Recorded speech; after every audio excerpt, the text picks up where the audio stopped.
the situation to Ryan Tannehill when he left Miami, saying, quote, maybe a change of venue will serve him well. Acho, does Carson Wentz need a change of venue, scenery?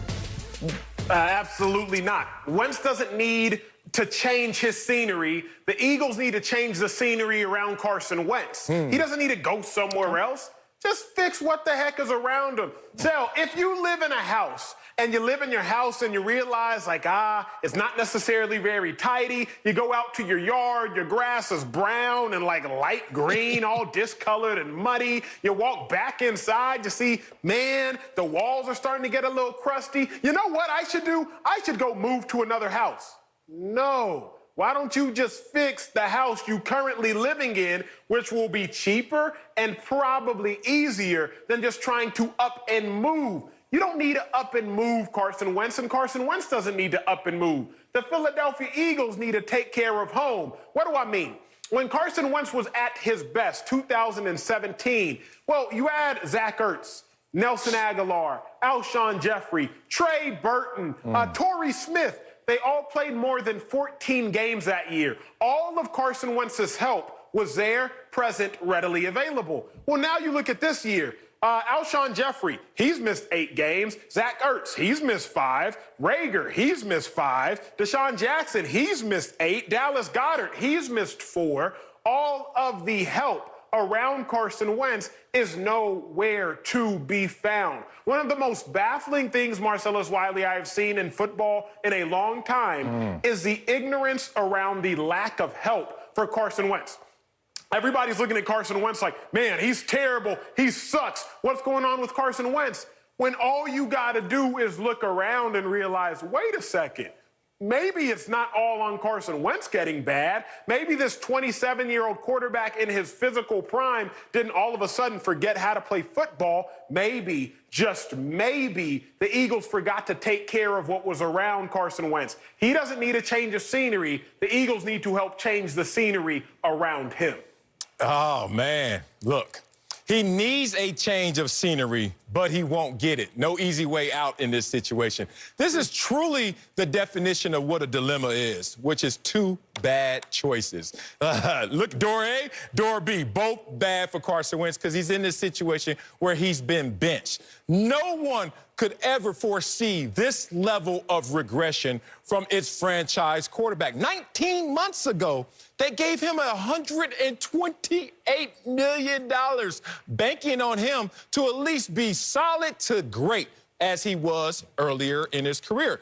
But this level of regression, they're not even asking you, Carson Wentz, because they know they have some roster issues, to be the best quarterback in the NFL. Just don't be the worst quarterback in the NFL. And Carson Wentz somehow, some way, found a way to do that with his passer rating being 30th, completion percentage 31st, and the most giveaways in the NFL. That's how you find yourself in this position, Carson Wentz. It's not the fact that they drafted a second-rounder in your position. You're supposed to hold that guy off. I was in Buffalo. I got drafted, and then they drafted a first-rounder behind me. I was like, good for you. I'm glad you're getting paid to sit on the bench because there's no way you're taking my job. And Carson Wentz should have had that mindset and should have had that level of production.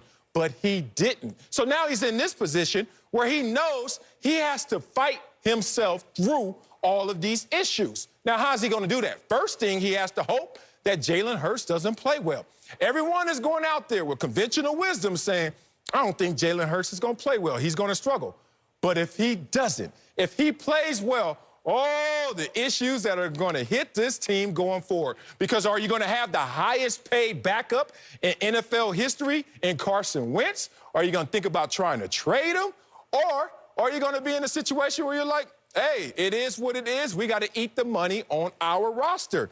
I love Brett Favre in terms of being a player. Him being an analyst, I've had my issues with Brett Favre, certainly. He keeps giving me ammo. So now he compares this situation to Ryan Tannehill. It sounds like a great comparison on the surface, except there's one important factor that he didn't take into account. Tannehill didn't carry a $34 million dead cap number and cap number the next season. What does that mean? You have to look at these situations entirely different. I don't know what you do with Carson Wentz, but the first thing he needs is a timeout, like I do with my kids, and make sure they understand the issues of their behavior. He needs to understand the issues in his performance before he's back on that field. Still, there's so many errors with everyone's logic, so I'm not mad at the errors in your logic. But let me talk about a few things. Yeah. Number one, the Eagles are holding on to former greats that are way beyond their prime. True. Jason Peters. I'm scared to even say this because he's 6'5", 360 pounds, and they call him the bodyguard for a reason. But Jason Peters' best days at offensive tackle and offensive guard, they're behind him. Deshaun Jackson, everybody knows what Deshaun Jackson means to the Eagles franchise. One of the most memorable plays in Eagles history, punt return against the New York Football Giants. But Deshaun Jackson's best days are behind him. It's just the laws of Father Time. So the Eagles are still holding on to a bunch of players on that roster that they probably should let go. The second point at hand, Marcellus, you told me that Carson Wentz is at the bottom of the barrel at quarterbacks. Yeah. Well, the only running back on the Eagles roster that has played every game this season is the overachieving, kudos to him, but 5'6", 180-pound Boston Scott. The only receivers, Marcellus Wiley, that have played every game for the Eagles this season is the 5'11" college quarterback, Greg Ward. If you're going to look at Carson Wentz with a microscope, look at everyone else with that same microscope. Because when you do, you will start to see the inefficiencies and the deficiencies everywhere else on that roster. And that's the problem that you, along with everybody else, are making. Now, the last thing I'm going to say is this. Yeah. Jalen Hurts, he might play well. I'm not going to say that he won't, but you know there are two things in life. One, there's something called beginner's luck, but I don't think that's applicable in football. What I do think is this.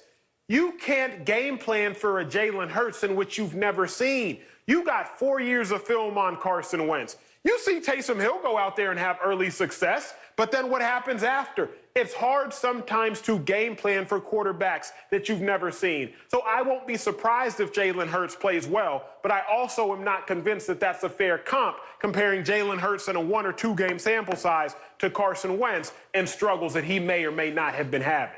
Oh, Acho, I love you so much, man. But I'm just speaking from experience, man. When you make the most on the team or you up there in that top end, that top tier, you will be used as a scapegoat if all things don't go well with the team. If the wins don't add up, if they don't like how it's looking out there, they start at the top in terms of the money that you make.